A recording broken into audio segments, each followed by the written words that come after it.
Good afternoon, everyone. We're up at the, get my fingers out of the camera here. We're up at the Rusi dealer. It's been a while since I made a bike update, so we'll talk about the one problem I've had the last 9 months I've owned this is the ignition went bad, so apparently that's a common problem, so we replaced that a couple months back. So that's the only real problem I've had with it. I have updated the ignition coils, so that's high performance. The CDI's updated.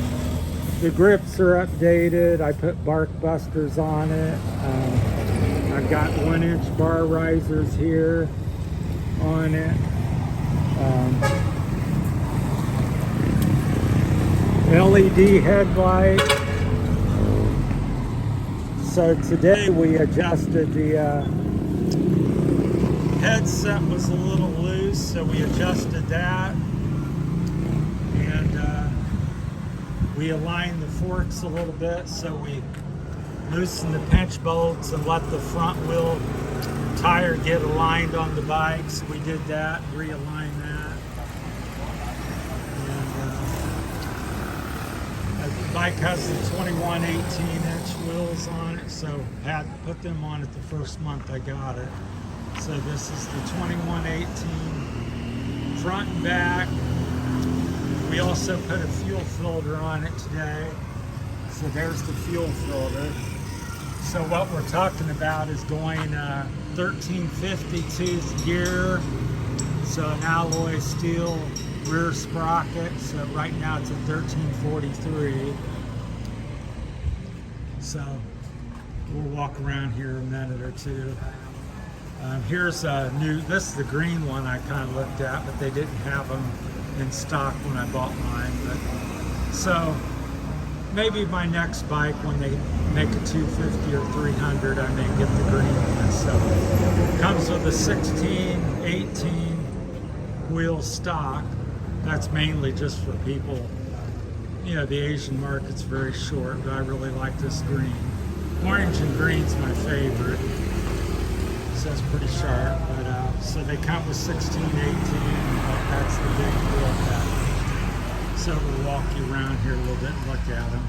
And this, I got mine for, they're about 70, 75,000 out the door. So here's a neat looking model, I like that. So apparently I think it's a 200.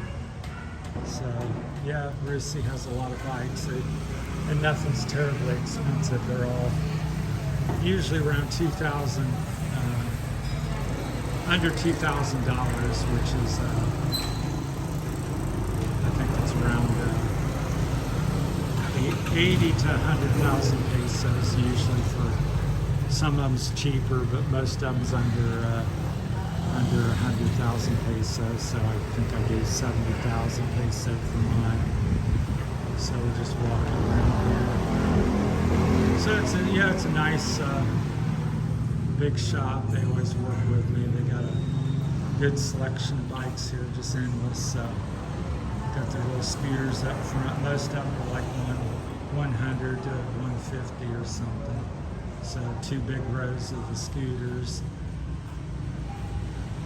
Got these, the 125, kind of the trike style bike they use. Here's another row. I think these are the 125s.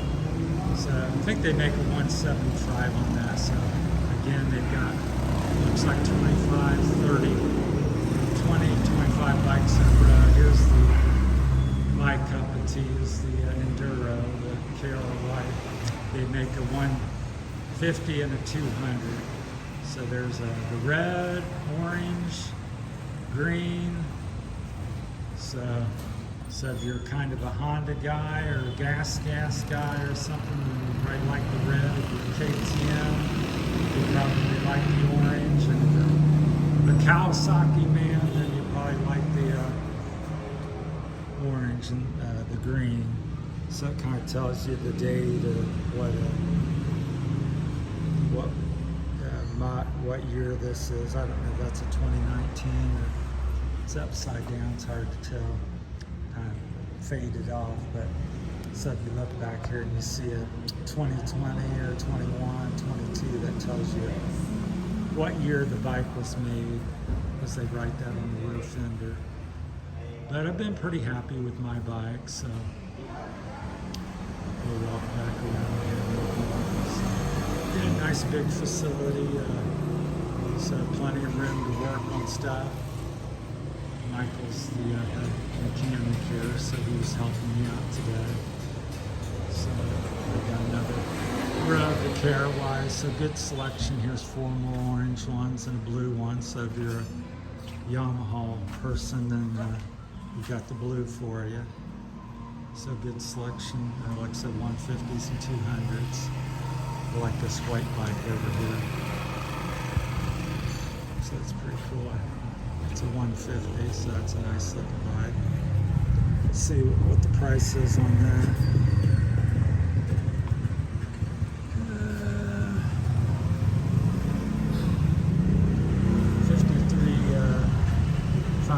$53,500, so 53,000 pesos for this white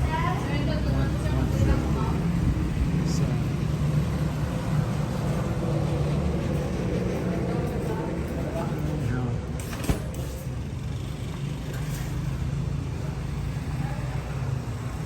So we'll just finish it up. So that's got any questions or interested in anything. So let's see if they got the price up here in this one. Usually they're hanging off somewhere. That's not priced, but anyhow, that's Kawasaki green. So it's pretty cool. So anyhow, that's what mine looked like when it was stock. So. Trying to lighten it up. I'm going to go with a lithium battery, which is about around 4 pounds and something lighter than they have the old lead acid battery. So going to get some alloy sprocket with a 50 tooth. Anything I update, maybe I'm going to try to get an alloy kickstart. You can see mine's rusting.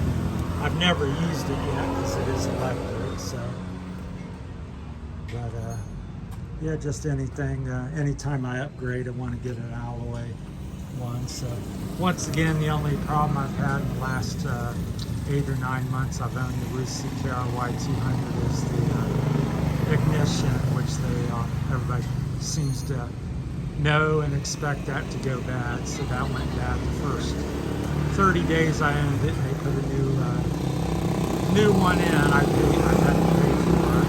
It's out of warranty. It's only a couple hundred pesos or something for the time. So it's pretty good. So I also got a skid plate on it. That's a carbon. Well, it's a plastic. It's not carbon fiber. It may be. I think it's plastic. But anyhow, I like them. They're lightweight and kind of flexible. They don't make as much noise as aluminum or steel, so not quite as tough. They slide better over rocks and logs, but not quite as tough, and they don't make as much noise. I think they also let the engine breathe better, which is important because this Rusi model is air-cooled. There's no radiator on it. Even though they have fins for the radiator, some people put an oil cooler there, but there is nothing. I don't have an oil cooler, and there's no radiators. This is air-cooled. I run a Motul 2050 weight in it. So if you have any questions or anything, feel free to let me know. So we're looking at a quick throttle. If you don't know what a quick throttle is, or quarter turn throttle. So here you rotate your wrist, see how far I got to turn it to twist it. A quarter throttle will be like that much movement, and then you have full throttle. So that's the advantage of quick throttle or quarter throttle. So we're going to get one of them. so you don't have to, again, I'll demo it. So to get full throttle, which I'm still not at full throttle, you really have to bend your wrist too much, so a quick throttle will be just a little bit of a turn. So it's an advantage when you're racing, especially when you have a lower power bike. This is just a little 200 4-stroke, so if you have a big 600 or 2-stroke 300 or 250, then it may not be as big a deal, because on a 200 you're always pulling the throttle pretty hard, so it gets tiresome. We're also maybe going to go with some quick levers, like stunt levers for better clutch pull, so and to shorten them up. So short stunt levers, these are the stock ones, so we're going to look into that, so make the clutch pull easier, make it a little more trick. So well, that's the update on the Rusi for September. So we're going to also work on the front suspension some.